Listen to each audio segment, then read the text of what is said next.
Welcome to our மகா பெரியவா களஞ்சியம் சேனல். இன்னைக்கு நம்ம பார்க்க போகிறது தெய்வத்தின் குரல் 4ஆம் பாகம் 6ஆம் அத்தியாயம் போர் தீர்ந்து அமைதி காண. அதில் ஆத்மானுபவமே அபய மோட்சம். ஆகையால் மனஸ் போவதுதான் நிஜமான மோட்சம். மனசிலிருந்து விடுபட்டு ஆத்மா தானாக இருப்பதுதான் அபயமான அத்வைத ஆனந்த மோக்ஷஸ்தானம். ஜீவத்வம் என்பதை நாம் மனசினுடையதாகவே கருதினாலும் இந்த வேத ஜீவத்வம் என்ற அத்தியோரோபித கல்பனைக்கு ஆதாரமான அதிஷ்டான சத்தியமாகிய ஆத்மாதான் ஜீவனுடைய உண்மை நிலையான பூரண வஸ்து. அதை சாட்சாத்காரம் செய்வது, அதாவது அந்த ஆத்மாவை அறிந்து அதிலேயே நிலைப்பதென்பது ஜடமான ஸ்திதியாய் இல்லாமல் பேருயிராய், பேரறிவாய், பேருணர்வாய், பேரானந்தமாய் இருப்பதாகவே இருக்கும். மனஸ் இன்னொன்றை அறிந்தும் உணர்ந்தும் சுக துக்கங்களை அனுபவிப்பது போலன்றி ஆத்மா தன்னை தன்னாலேயே உணர்ந்தறியும் அந்நிலை நித்திய சுகமாகவே இருக்கும். இன்னொன்றிலிருந்து அவ்வப்போது சுகம் வந்தாலும் சுகம் வருகிற மாதிரியே அந்த சுகத்தை விட மிக அதிகமாக துக்கமும் வருகிறது. ஆத்மாவிலே இப்படி இருக்காது.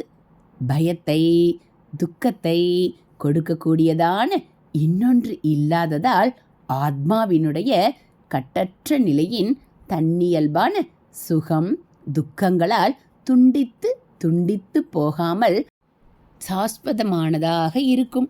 பயமில்லாமல் ஆக வேண்டுமானால் அதற்கு வழி பய ஹேதுவான இன்னொன்று இல்லாத ஆத்மாவாக ஆவதுதான்.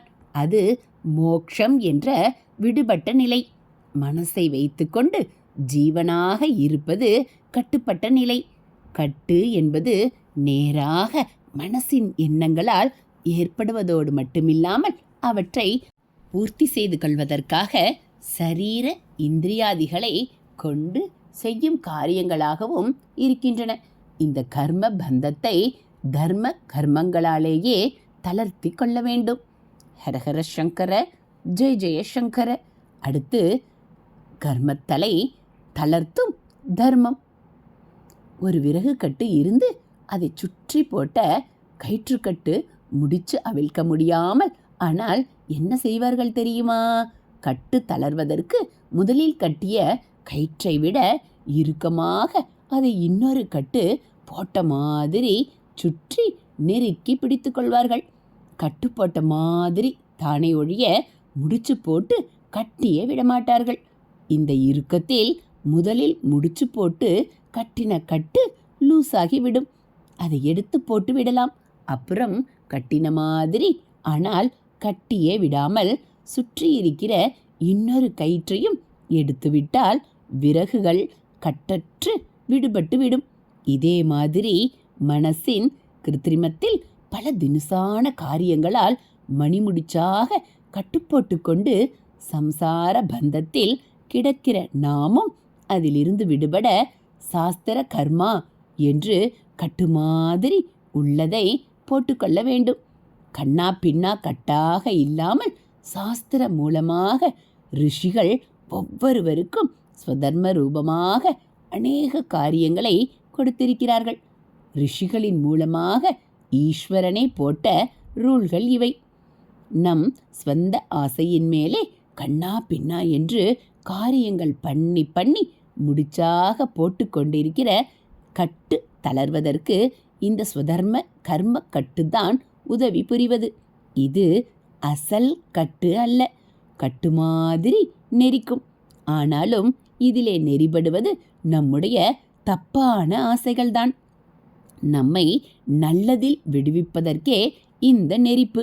இதை புரிந்து கொண்டால் சாஸ்திர கர்மாக்களை ரூல்கள் கொஞ்சம் கூட தப்பாமல் சந்தோஷமாக செய்து கொண்டே போகலாம். இஷ்டமாய் இருக்கிறது என்று கண்டதை தின்னுகிறோம். வியாதி வருகிறதென்றால் அப்போது ஒட்ட ஒட்ட கிடந்து கசப்பு மருந்து சாப்பிடத்தானே வேண்டும். இது கஷ்டமாயிருந்தாலும் கூட உடம்பு சரியாகணும் என்பதால் நாமே டாக்டரிடம் போய் இந்த கஷ்டத்தை கேட்டு வாங்கி கொள்ளத்தானே செய்கிறோம். ஹரஹர சங்கர ஜெய ஜெய சங்கர, ஹரஹர சங்கர ஜெய ஜெய சங்கர. மகா பெரியவா சரணம். இதுபோல் தெய்வத்தின் குரல் பகுதிகளை நீங்கள் தினந்தோறும் கேட்கணும் அப்படின்னா மறக்காமல் நம்ம சேனலை சப்ஸ்கிரைப் பண்ணுங்கள். கூடவே பெல்லைக்கானையும் கிளிக் பண்ணி ஆளுங்கிற பட்டனையும் அழுத்திடுங்க.